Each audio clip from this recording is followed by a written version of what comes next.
Whoa.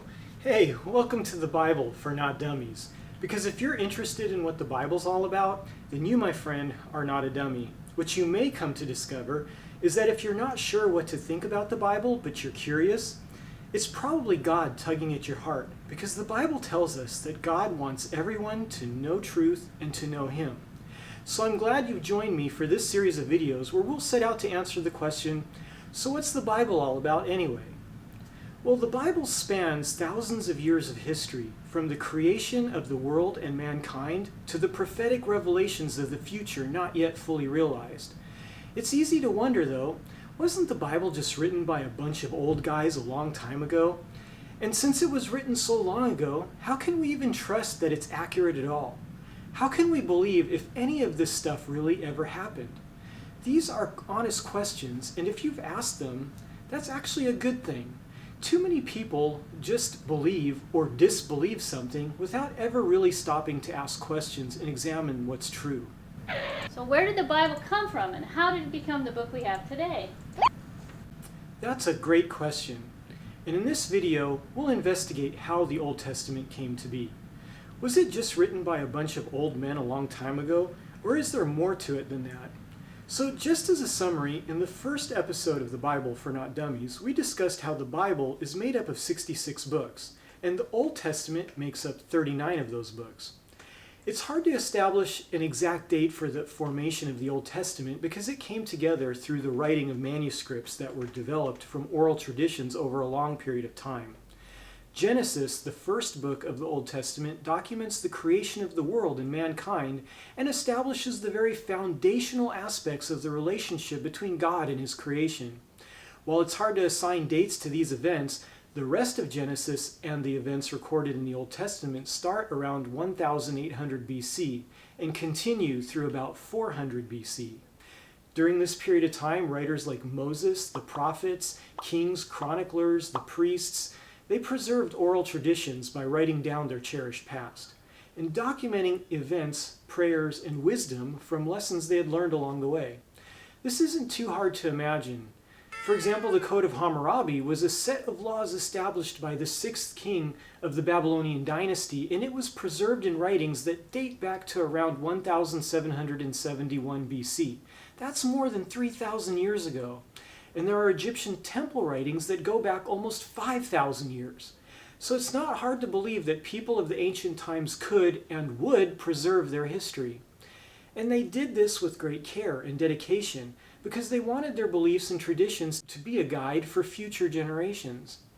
It's believed that many of the Old Testament texts were the result of oral traditions being written down between 800 BC and 400 BC. And while there are various thoughts on when the Old Testament canon was finalized, it's believed that the first 5 books of the Old Testament were combined into what is called the Pentateuch or the Torah around 400 BC. Evidence suggests that the rest of the Old Testament started to come together around 200 years later and was completed sometime between 100 BC and 100 AD. As the oral traditions were translated to written documents, which led to the formation of the 39 books of the Old Testament that we have today, these documents needed preservation. Today, precious documents like the Declaration of Independence or the U.S. Constitution are sealed in airtight frames filled with inert gas. Oh no, inert helium, not methane. The people of ancient times obviously didn't have the technology or knowledge to do this, but this doesn't mean they weren't sophisticated in their own way.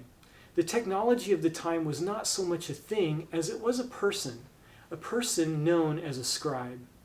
After the Babylonians destroyed Jerusalem in 587 BC, many Jewish communities continued to thrive in Babylon and Egypt along with the remaining Jews in Palestine.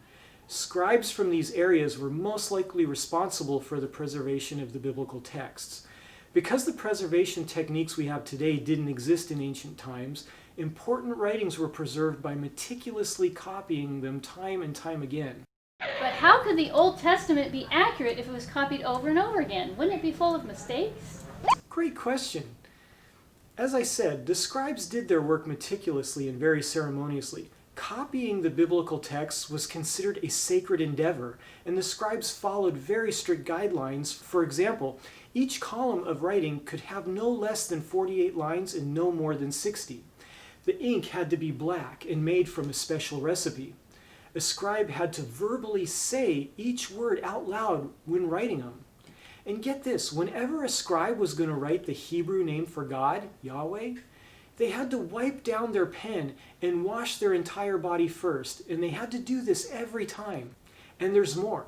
A copied text had to be reviewed within 30 days, and if 3 pages needed any correction, the entire copy had to be redone.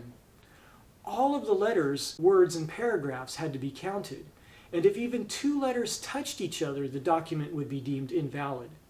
There was even more guidelines that the scribes had to follow, but these are enough to show that the task of copying biblical texts was not taken lightly. In fact, it was considered very important and handled with the utmost care. This is why what was written has survived to this day. Now, the oldest Hebrew texts known today date back to about 100 BC. These texts were found in the northwest area of the Dead Sea at a site called Qumran. These texts are known as the Dead Sea Scrolls, and this collection of scrolls contained 2 copies of the book of Isaiah, a commentary on the book of Habakkuk, a number of Psalms, and fragments of all the other Old Testament books with the exception of the book of Esther. It's okay, Esther, though. Your story is quite epic. These ancient texts found at Qumran contain very little in the way of discrepancies from the texts that exist today, which lends weight to the integrity of the biblical scribes. So, while it's reasonable to believe in the accuracy of the biblical scribes, there's still another important question to consider. So how are the books of the Old Testament chosen? Good question. I'm glad you asked. Well, the process took place over a long period of time, and there was a set of specific criteria used for determining whether or not to include a book in the Old Testament. First, the text had to be recognized as divinely inspired, meaning that the content of the book was inspired by the Spirit of God, and this was not just the decision of any one person or council. This was something that came to be universally accepted within the faith community. So this was something that was accepted by many, many people.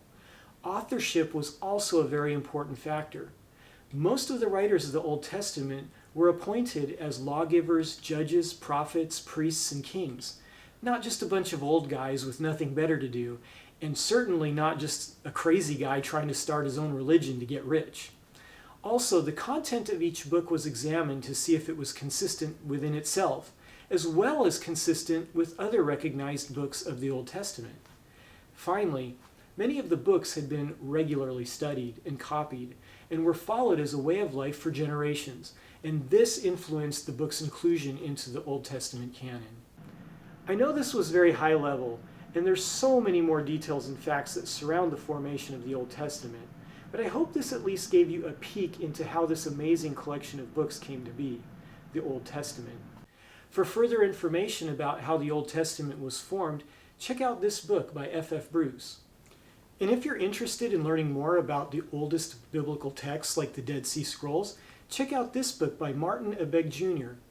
So there you have it, a brief overview of how the Old Testament was formed. I hope you'll join me for the next episode where we'll take a look at how the New Testament was assembled into the book we have today. So until next time, thank you for joining me on the Bible for Not Dummies.